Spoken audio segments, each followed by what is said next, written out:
संकल्प भूमि के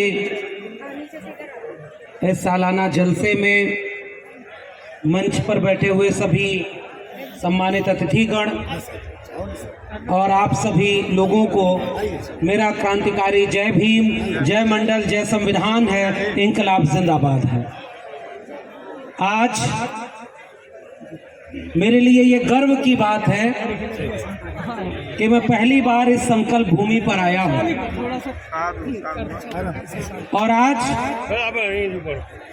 इस एक संकल्प भूमि के इस इतिहास को, इस जमीन के महत्व को, इसकी अहमियत को पहली बार जब पढ़ा और उसके बाद आज ऐसा लग रहा है कि महसूस कर रहे हैं, तो एक ताकत मिल रही है कि इसी जगह पर खड़े होकर बाबा साहब डॉक्टर अंबेडकर ने जो संकल्प लिया उसे उन्होंने निभाया। हम लोग कमजोर लोग हैं जो संकल्प तो लेते हैं, शायद निभा नहीं पाते। मेरे लिए निजी तौर पर यह आज का लम्हा इसलिए बहुत महत्वपूर्ण है कि मुझे लग रहा है कि मैं यहाँ खड़ा होकर हिम्मत पा रहा हूँ कि आगे शायद अपने जीवन में कोई भी छोटा सा संकल्प हो उसे निभा सकें। इसके लिए आप सभी का बहुत धन्यवाद। और आज जिस जगह पर जब हम ये उत्सव मना रहे हैं, 23 सितंबर का दिन, और अगले 4-5 साल के बाद आप सोचिए 105 साल हो गए, और उस समय अभी जो बाबा साहब की बात बता रहे थे पूर्व के वक्ता, तो उन्होंने एक बात बहुत महत्वपूर्ण कही कि यहां बाबा साहब ने आने के बाद अपना वादा निभाने की कोशिश की। और एक बात मैं सोचता हूं, हमारे वरिष्ठ लोग बैठे हुए हैं दिल्ली में, अक्सर राजेंद्र पाल जी बैठ के करते रहते हैं और एक मिशन मूवमेंट की बात करते रहते हैं। हम लोग तो पढ़ लिख लिए ना, विश्वविद्यालय में पढ़ लिए, पढ़ा रहे हैं, और हम लोगों को ये सुनना पड़ता है कि अब तो इस देश में जाके एक स्कूल में एक बच्चा जो उसी स्कूल का विद्यार्थी है वो पीने के पानी का मटका छू ले तो वो जातिवाद कैसे उस मटके के सामने, उस पानी के सामने भी उसकी जाति हावी हो जाती है और वो ऐसा मारा जाता है कि वो मर जाता है। तो अक्सर जो हम लोगों को एक विमर्श दिखाया जाता है कि अब तो इस देश में जातिवाद नहीं है। ये जो दलित, पिछड़े, आदिवासी लोग जाति की बात करते हैं, हम ही लोग जातिवाद बढ़ा रहे हैं, ये हमारे ऊपर आरोप लगाया जाता है।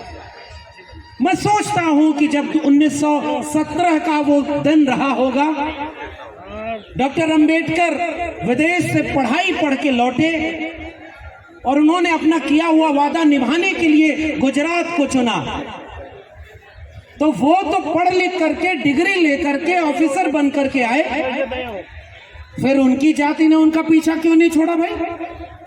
उन्हें पानी पीने को न देना, इतिहास हम सब जानते हैं। उन्हें फाइल फेंक कर देना, इसका मतलब पढ़ लिख करके, डिग्री लेकर के, इसका कोई भरोसा नहीं है कि आपके साथ जातिगत भेदभाव न हो। डॉक्टर अंबेडकर ने वो झेला था। तो ये जवाब हमारा उनके लिए है जो आज इस देश में जातिवाद बढ़ाने का सारा आरोप हमारे ऊपर डालते हैं। हम तो उनसे ये सवाल पूछते हैं कि डॉक्टर अंबेडकर का जाति अगर नहीं पता थी, मुझे पता चला अभी पटेल साहब हैं और तमाम लोग जो साथ में आए, इन्होंने कहा यहीं बगल में वो घर भी है जहां उन्हें रहने के लिए दिया गया। जाति नहीं पता थी, जाति पता चली तो कैसे सामान सहित बाहर फेंक दिया। और उसके बाद इस जगह पर आकर डॉक्टर अंबेडकर ने जब संकल्प लिया होगा, तो मैं सोचना चाहता हूं, समझना चाहता हूं कि वो मनोदशा कैसी रही होगी, कितना भीतर से टूटे होंगे वो।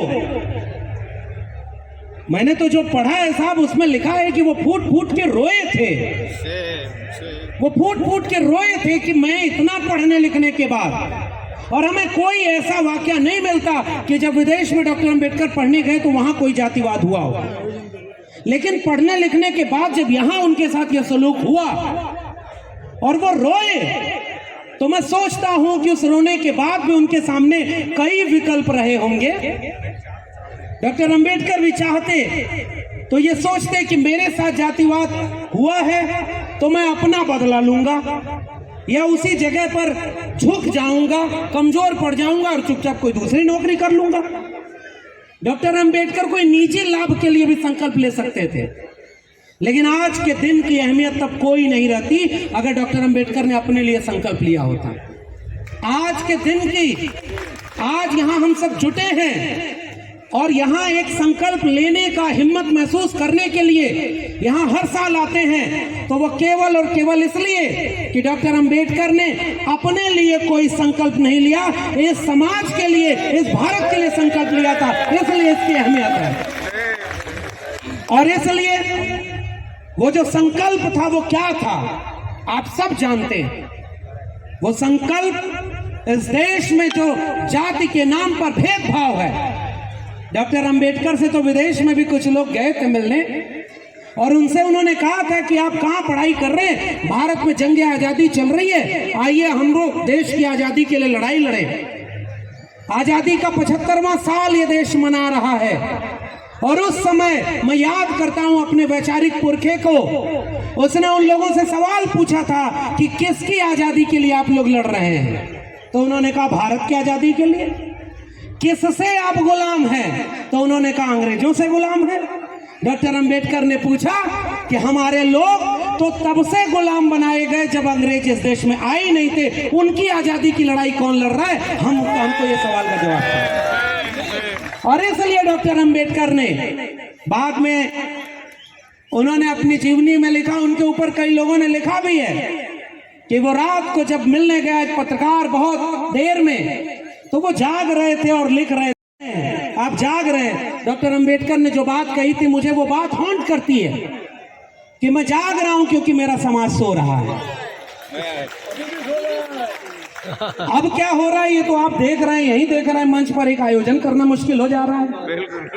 डॉक्टर अंबेडकर और बुद्ध की बात करने वाले लोग अगर इस मंच के आसपास आकर के अपने गुस्से को न रोक पाए तो माफ करिए, आप बुद्ध की बात नहीं कर रहे, आप उस विचार पर नहीं चल रहे। हम सब की नाक लंबी हो गई है, दिल छोटा हो गया है। हम सब अपने से आगे न किसी को शुद्ध अंबेडकरवादी खोजते तराजू लेकर। और मैं तो साहब ओबीसी समाज से आता हूँ, तो बहुत ज्यादा भाषण देने की बजाय मैंने पहले ही कह दिया, मुझसे ज्यादा सम्मानित लोग, मुझसे ज्यादा मेहनत करने वाले लोग और मेरी जितनी उम्र है उतना तो लोगों ने संघर्षों में लगा दिया। वो लोग मंच पर सामने बैठे हैं, उनके सामने मैं क्या बोलूंगा। लेकिन मैं एक बात कह रहा हूँ, हमारे यहाँ तो पता ही नहीं था, और इस देश में जो साजिश की गई वो इस देश के ताकतवर बुद्धिजीवियों ने, देश चलाने वालों ने की, कि उन्होंने आजादी के बाद डॉक्टर अंबेडकर को मिटाने की सारी कोशिश कर डाली। और मैं विश्वविद्यालय में पढ़ाता हूँ, वहीं से एक रेफरेंस लेकर एक बात केवल कर रहा हूँ। उन्होंने सिलेबस में डॉक्टर अंबेडकर को नहीं रखा, उन्होंने लाइब्रेरी में डॉक्टर अंबेडकर की किताबें नहीं छपने दी, उन्होंने नहीं पढ़ने दिया कि डॉक्टर अंबेडकर कौन थे, महात्मा फुले कौन थे, पेरियार कौन थे और तमाम लोगों का विचार क्या था। उन्होंने कोशिश की थी कि डॉक्टर अंबेडकर को आजादी के बाद मिटा दिया जाए, लेकिन तो साहब हैं जो जमीन में बुआई के बाद अल्लाह नहीं, हम तो बीज हैं जो ही फेंक दिए गए थे, लेकिन वो जमोड़ कर बाहर आ गए और आज अपने इतिहास में। और इसलिए मैं डॉक्टर अंबेडकर को याद करते हुए मैं केवल और केवल लेने आया हूं कि जब उन्हें मिटाने की इतनी कोशिश हुई, वो रोए थे, और रोना बुरा नहीं है, वो रोना डॉक्टर अंबेडकर ने अपने लिए नहीं रोया था। उन्होंने ये सोचा था कि जब मेरे साथ, मैंने इतना पढ़ा लिखा, मैंने विदेश से डिग्री ली और मैं इतनी फीसर की पोस्ट के नहीं कर रहा हूँ, जब मेरा जातिवाद तो को इस देश के दलित, पिछड़े, आदिवासियों, किस्मत और गरीब, वंचितों, शोषितों के साथ कितना बड़ा जातिवाद होगा, यह सोचकर डॉक्टर अंबेडकर रोए थे। और तब उन्होंने संकल्प लिया था कि मैं एक ऐसा भारत बनाऊंगा, और वो भारत उन्होंने बनाने की नींव तो 1950 में रच दी ना। भारत का संविधान लागू करके एक मौका दे दिया कि जाओ इस देश के लोगों, इस देश के दलितों, पिछड़ों, आदिवासियों, हमने तुम्हें हक और अधिकार दे दिया है। वो भारत का संविधान तुम एक ऐसा हथियार है कि जब इस देश में कोई भी तुम्हारे हक हुकूक को छीनेगा, तुम्हारे ऊपर अत्याचार करेगा, तो तुम लड़ने के लिए भारत का संविधान आगे उठा लेना। ये हिम्मत हमें डॉक्टर अंबेडकर ने उस संकल्प के बाद चुकाई थी। और मैं एक पक्ष उन्होंने राजेंद्र पाल जी ने, भीमराव जी ने हमारे पहले रख दी कि उन्होंने एक संकल्प 1956 में लिया था कि मैं इसे प्रबुद्ध भारत, बौद्ध में भारत बनाऊंगा। और मेरे लिए बौद्ध में भारत का अर्थ ये नहीं है, भिक्षु जो लोग बहुत सम्मानित लोग हैं मंच पर बैठे हुए हैं, बौद्ध धर्म का मतलब हमें जनता को ये समझाने की जरूरत है साहब कि हमें अपना चोला बदलने की जरूरत नहीं है। ये लोग तो और आगे बढ़ करके त्याग और तपस्या कर रहे हैं। इस देश के सामान्य लोगों को बुद्ध को पहनने ओढ़ने की नहीं, अपने दिल में बसाने की जरूरत है। प्रज्ञाशील, करुणा, समानता और न्याय का विचार जो मानता है वो सब बुद्धिस्ट है। और मेरे लिए बुद्ध एक विचार का नाम है, मेरे लिए बुद्ध एक दर्शन का नाम है। और मैं चाहता हूं कि मैं उनके दर्शन और विचार को थोड़ा सा जी सकूं। और इसलिए मैं दूसरा पक्ष केवल रखकर अपनी बात विराम दूंगा कि दूसरी तरफ आज तो खुदाई हो रही है। गौतम साहब ने बोला कि जहां खुदाई करो वहां बुद्ध मिलते हैं। और कुछ लोग जो यही गुजरात से निकले हैं, मैं गुजरात देखिए पहली बार आया हूं और इसलिए कुछ और बात भी बोलूंगा। आपके गुजरात से कुछ लोग गए हैं दिल्ली की कुर्सी पर बैठ करके, और वो लोग मंदिर मस्जिद में इस देश की लड़ाई को, इस देश के नौजवानों को झोंक रहे हैं। जहां देखो वहां केवल विवाद, और नौजवानों को यह समझाया जा रहा है कि तुम्हारा राज आ गया है, हिंदू राष्ट्र बनाना है, हर जगह मस्जिद के नीचे खुदाई करो मंदिर मिलेगा, और मस्जिद के नीचे से शिवलिंग मिलेगा। और हम भी यहाँ संकल्प भूमि में एक बात कहते हैं कि अगर खुदाई, तो हम नहीं चाहते कि तुम ये सब करो, लेकिन अगर खुदाई करवा रहे हो तो थोड़ा इतनी गहरी खुदवाना जब तक कोई बुद्धिस्ट अवशेष न मिल जाए, तब पता चलेगा ये देश किसका था। और इसलिए वो जो दूसरा काम कर रहे हैं वही अपील और वही गुजारिश आपसे करने आया हूं साथियों। हम सब जगे हुए हैं, इसीलिए आज यहाँ हैं। हम अगर जान होते, बाबा साहब वाले लोग ने आज कमांड होते, कार्यक्रम में होते, लेकिन आज हम यहाँ हैं तो हम जागरूक हैं।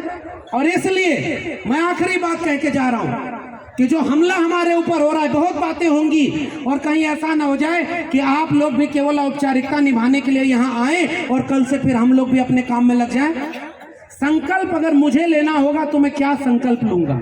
मैं इस मौके का केवल एक इस्तेमाल करना चाहता हूं। वो संकल्प ये होगा कि डॉक्टर अंबेडकर ने जो ख्वाब देखा था उसमें सबको शिक्षा मिले, ये सबसे पहले ख्वाब था। शिक्षा कौन सी?